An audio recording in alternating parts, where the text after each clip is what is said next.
Hi everyone, and welcome to another Battle for Azeroth Q&A with Game Director Ion Hazzikostas. Hi everyone.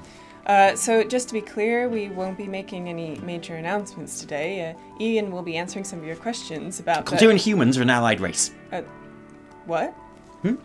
Oh, nothing. I was just saying, Kul Tiran humans? They're an allied race, just like Magyar orcs. Okay, great. So yeah, I was playing on my shaman the other day, and something happened that made me think it would be really good if we had some more allied races, so that's really great. Yeah, we're really excited. Okay, really glad you revealed that, just like you revealed the orcs in the last one without telling me. I'm sorry, please, carry on. Okay, great. So first question. Vulpera are an allied race. What? I just needed to say, Vulpera, they're an allied race that you'll be able to play in the game, just like Murlocs. Are you sure you should be revealing all this? I'm sorry, I'm just... we're really excited. I thought everyone knew. Okay, great. Can I ask a question now? Oh yeah, Horde are definitely getting high elves. What? No, I said, can I ask a question now? Oh, I'm sorry, I thought you said, are Horde getting high elves? I mean, at first I thought you said, are Alliance getting Tuskar, which obviously they are. And then I thought you said, are the Horde getting high elves? And well, the answer is, we had to throw out quite a lot of the lore to make it happen, but yes, Horde are getting high elves. What was the question? Okay, Ion? Yes, Alliance are getting Tortolan. Wow, these questions are really intense. Ion, you've got to stop this. Look at me. This has got to stop. Okay? You're fired. There is much to be done. Welcome back, and I continue to be surprised about how much news we have to cover on this show every week. By rights, we should be on a proper wind down at the end of Legion right now. It's likely going to be a good few months before any major new content. Most people have done all the raiding they want to do now. Last raid night, my guild actually did rated Battleground. Seriously, this expansion is over, you know? And yet, just like they did all throughout this expansion, Blizzard are proving themselves more than capable of keeping a steady, near constant stream of hype maintained. So whoever's job all that hype stuff is, bravo, because you've been earning your money these last couple of years. This week, among other things, we have another developer Q&A to discuss with Ion Hazzikostas, and bear in mind the last time we had a Q&A, they launched the Battle for Azeroth pre-purchase like 5 minutes before Ion and Law went on air, broke the game and the Blizzard site and lots of people's bank accounts, and obviously this session was always going to be a little less dramatic compared to that, but there's still some interesting things to talk about. And even more important than any of that is the fact that we now have actual real-life footage of this happening. You're fired.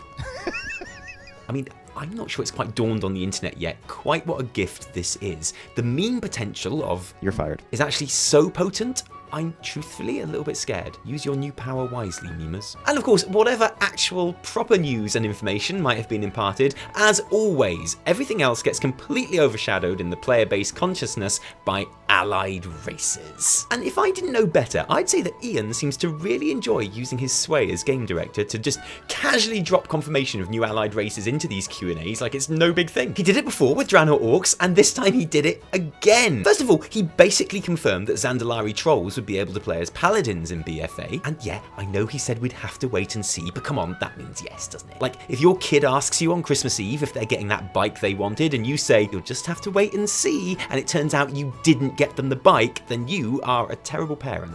You're a funny parent, granted, but you're terrible. We're getting Zandalari paladins. And then he goes and says, we are going off to the New World to seek the aid of the Zandalari trolls and the Kul Tiran humans on our respective factional sides, but getting them to formally join our faction, that's kind of more of an endpoint than a starting point here. So now we're getting Kul Tiras humans as well. And yes, so we kind of always assumed we were getting Kul Tiras humans, but now we have it out there and official, and this is important for a number of reasons. Firstly, we once again have a balance between the Horde and Alliance in terms of the number of allied races we know about. Secondly, it suggests that the way we've been thinking about these races is probably wrong from the point of view of when and how we get them. Because we've been associating Zandalari trolls and Dark Iron Dwarves together, which makes sense because they were announced in the trailer together, but never really made sense. It's becoming increasingly obvious that the trolls will be unlocked by completing the Horde Zandalar campaign, but doing the same on the Alliance side clearly won't unlock Dark Irons. It makes sense that it'd be our new human bears that we gain access to by completing Kul Tiras. Instead, the Dark Iron Dwarves are the Alliance version of the Magar Orcs, and both will clearly have quest chains that send you back through the old world to unlock. Now, I wouldn't even mind speculating that Zandalari and Kul Tirans will be available a full patch before Orcs and Dwarves. And a bit of a side note, but if Dark Irons really are more like Draenor Orcs in how they're positioned in-game, and Draenor Orcs have customization options that let you play as any of the major Orc tribes, then suddenly you start thinking, why couldn't the same be true for the Dwarves? After all, we've just got a glimpse of new data mined Dark Iron tattoo options, which are brilliant, especially the Furiosa look. Nice one, Blizz. But tattoos aren't something we've ever really associated with Dark Iron Dwarves before, are they? They've always been more of a Wildhammer sort of thing, haven't they? And also, because none of these races are available at launch, I think we're looking at them being hero races that start much higher than level 1 or even 20 like the first batch of allied races. That's probably talk for another time. Back to the bears, because we now know that Kul Tiran humans are that missing allied race that we've been waiting for, but there are still really important questions to answer, such as, what models will they actually use? Because it's fair to say that Jaina's peoples really only have one major distinguishing feature, and that's their size.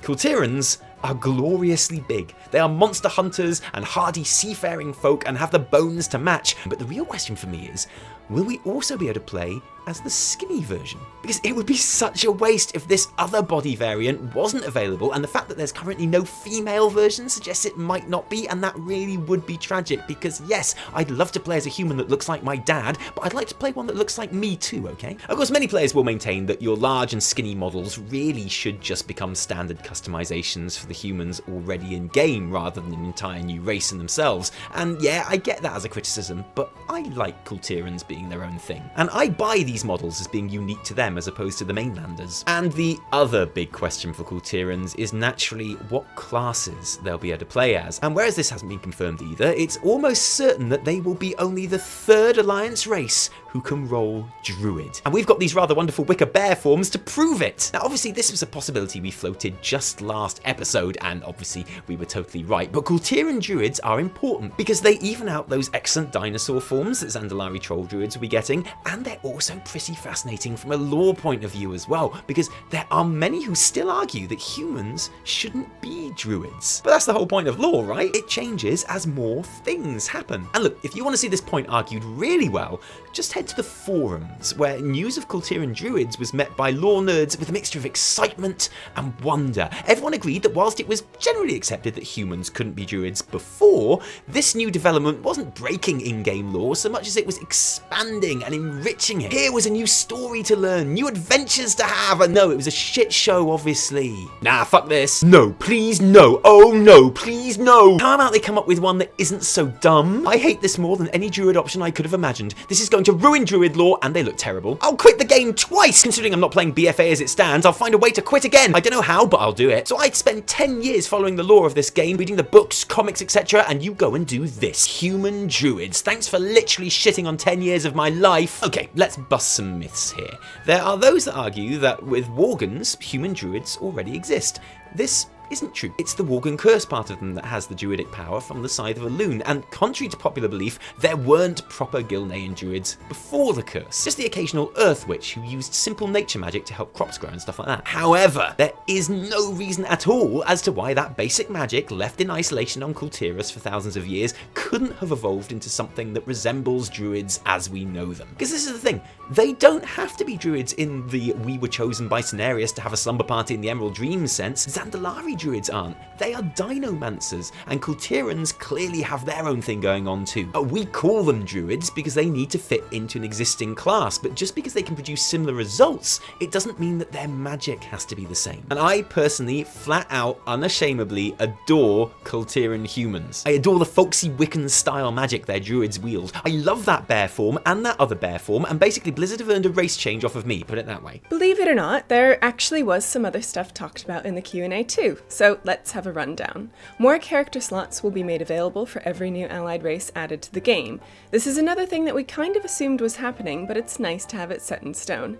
There was some interesting talk about class balance and changes, basically emphasizing the point from last time that a class's strengths and weaknesses should be more apparent. And the classes are in no state to be judged from a gameplay point of view right now, which kind of makes us feel better about being so slack in getting our class guides done, honestly. Higher eye level items should almost always be an upgrade, and you shouldn't have to sim it to know that. Yeah, I know, at this point we thought we were watching a Q&A from 2 years ago too, but no. Mythic Plus is getting a new UI, which is actually designed for Mythic Plus rather than challenge modes. Professions will definitely be more relevant. No, wait, hold on, okay? Because I really feel it's important to make this clear. Professions, they're going to be relevant, okay? Like, you'd better be prepared for the relevance of professions in BFA, because Ian, he just said it, profession relevance in Battle for Azeroth. It's gonna be off the chart. So what I'm saying is, just don't be at all surprised with professions and how relevant they are. That's all I'm saying. Oh, and it's pretty likely that all raid loot will become personal loot too. If you don't mind, we're gonna hold off talking about that one just for the time being. We still don't know exactly how we feel about it, and we want to do a bit more research on it first, but we will talk about it. That'll be a fun episode, I am sure. So we'll leave Ian and Laura to get on with all that work on professions until next time, and take a look at the latest update to the alpha, which this week made island expedition scenarios available for testing. This is actually quite a big deal, because island expeditions are one of the major new features of Battle for Azeroth, and how they turn out could have a huge bearing on the success of the expansion as a whole. So basically what I'm saying is, oh God, please let them be good. So we played them, and they're good. They've got potential to be awesome, but as you'd expect, there's a lot of ifs and buts at the moment. It was really fun to run around with 3 complete strangers on a completely new map doing something completely new. We mined some Azerite like we were supposed to, killed some mobs, had a few run-ins with the opposition AI, the super clever better than ever AI, and it's true what they say, Sneaky Pete is a total dick, so that's working. At some point, loads of the map turned to ice for some reason, and then we found a cool portal to a mini boss thing, which presumably was going to give us a ton of Azerite, but we never found out because we won before we killed it. It was fun, and unfinished. Like, I know it's on easy mode for alpha and everything, but we were 3 players who had never met, had no communication, didn't have any add-ons or weak auras to track our play, and who had never actually even seen an island expedition before, and we won easily. We were never in danger of not winning. And this is the thing. If the new AI manages to put up the varied and interesting challenge that we've been told it will, then yeah, these invasions are going to be a really nice other way of playing the game. Yay, island expeditions! But if they are a cakewalk, or an established tactic or route to victory exists for them, then the danger is they're going to be just a thing you have to mindlessly grind out every week without thinking because you need the Azerite. Boo, island expeditions! Of course, the best way to avoid those problems is obviously to play against other real-life players instead of the AI. That's clearly how these scenarios are supposed to be experienced, but I wonder how many people will actually do that. Maybe worth really bumping up those rewards for playing this mode in PvP? All in all, our hopes remain high for island expeditions, and the signs are good, even if we're not ready to come out and say they're awesome just yet. Something that is awesome though is some of this week's new data mined models, especially the in-game burning Teldrassil. I don't know why this being so brilliant surprised me as much as it did, because obviously it was going to be brilliant, but this is even more brilliant than I imagined. It's just really brilliant. We got a whole bunch of new weapon models, including the most flat-out, shamelessly sci-fi guns ever, and glaives! And come on, be honest, when you saw this big glaive-shaped headed bug thing at BlizzCon, you thought,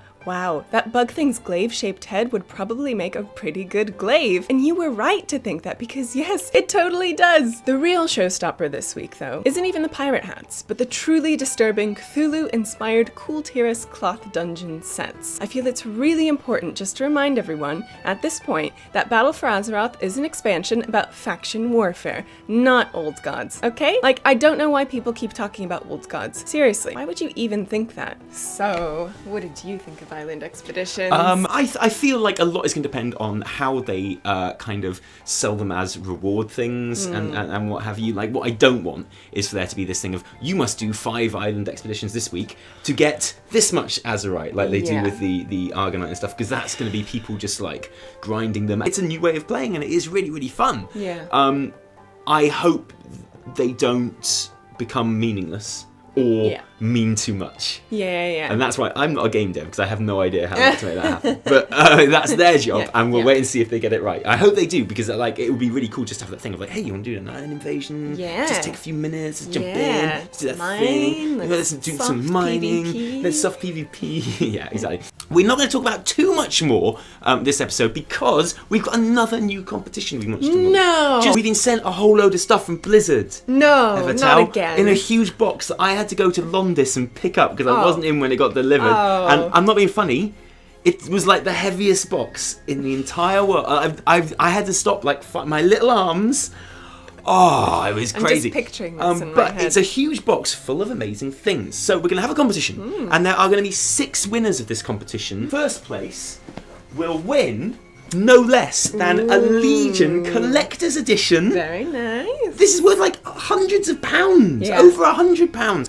A World of Warcraft gaming mouse. Sweet. We could have made this look a lot better on the video by taking this Legendary plastic edition. off, but we're not going to do that to No, show we're not. that, you know. It's fresh. So- Box fresh. Yeah, Wrath of the Lich King cinematic art book. We've got 5 of these. Yeah. But we opened this one so we could show you, because it is just amazing. It Look, is it's got all this super beautiful. incredible art and showing how they made the Wrath of the Lich King cinematic. Cool It's shit. super like, beautiful, and you can kind of like pull out these little. I'm not going to pull No, that out. that's the main prizes for first place. They'll get other stuff as well. Yeah. Second place will get the Wrath of the Lich King art book, and also a gaming mouse. But also, instead of the Legion Collector's Edition, they'll get this What is that? Murloc backpack with a Murloc plushie in like a little pouch at the back. Oh my god, it's too much. It's a Murloc egg backpack, Yes, though. it's adorable. It has little plushie, carry on the plushie, but also a giant egg. Because Yeah. that's just I kind mean, of how it is. it's a bit weird how rounded it is where you actually put it on your back, but who cares? It's awesome. These are the other prizes that we will break down into little segments to give to the other 4 winners Yes. as well. We got a couple of Warcraft cookbooks. We've got the Sylvanas Funko Pop model. Cute.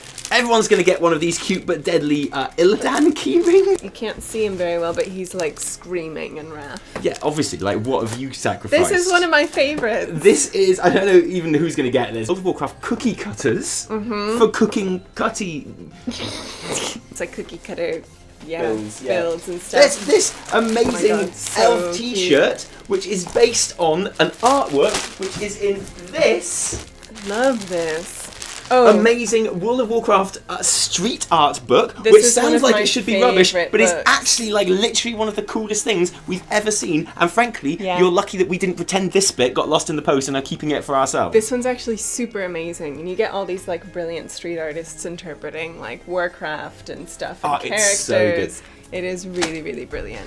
There is this incredible like StarCraft 2 Marine, but painted to be like a Murloc. Yes. Which is really cool, which was actually designed by Julien Lefebvre. who is an artist on Diablo 3, so that's really cool as That's well. actually quite cool. Obviously, everyone is going to get 2 of these absolutely crazy inflatable warglaves as Because well. of course you are. So we will divvy up those prizes, Wow. but the first and second prizes remain set in stone. How do you win these prizes? Well, if you follow our Twitter, a good friend of ours and the channel Pyromancer had been hard at work, and he'd made a new model, which was kind of like an orangey red version of Argus, not the red version from the Mythics phase, his Right. own orangey light version, Gotcha. which he calls Argus the Maker. Ah. Okay, and he put this on Twitter, and he's done this for like a theory he's got, which he's expanding. If you like speculation about Warcraft, check out Pyromancer. He's really cool. And he said, and he tweeted it at Christy Golden, and he went, Argus the Maker, and just showed this cool model that he'd done. And someone, I forget who, had tweeted out below that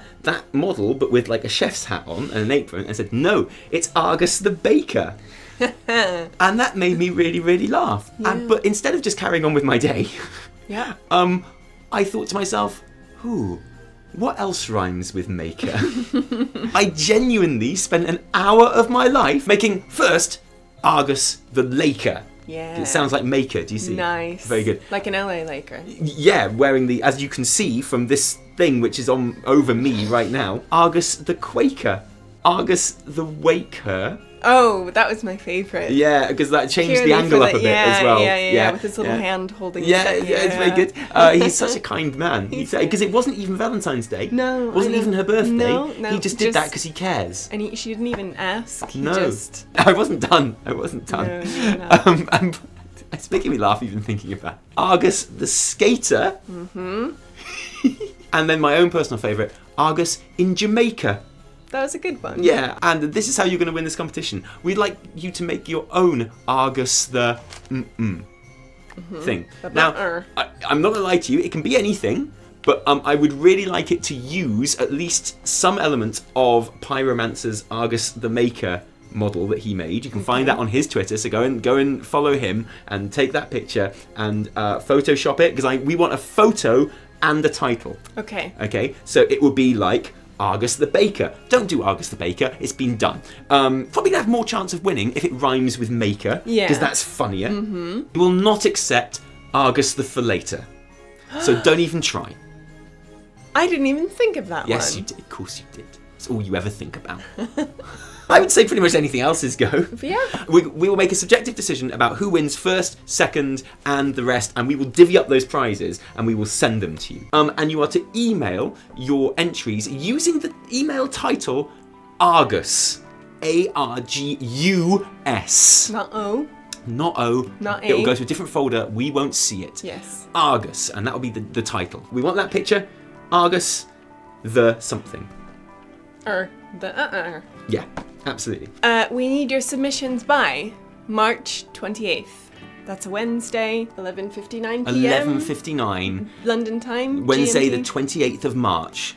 This competition will close. That gives you a week and a bit. Yeah, a week and a bit. So we won't have the results next episode. We'll have them the episode after that. So get photoshopping. Thank you for joining us today. If you like this video, don't thank us. Thank our patrons who give their actual real life money to make these videos happen. Guys, without you, they just wouldn't happen. It's as simple as that. So thank you for the happening everywhere. Yeah.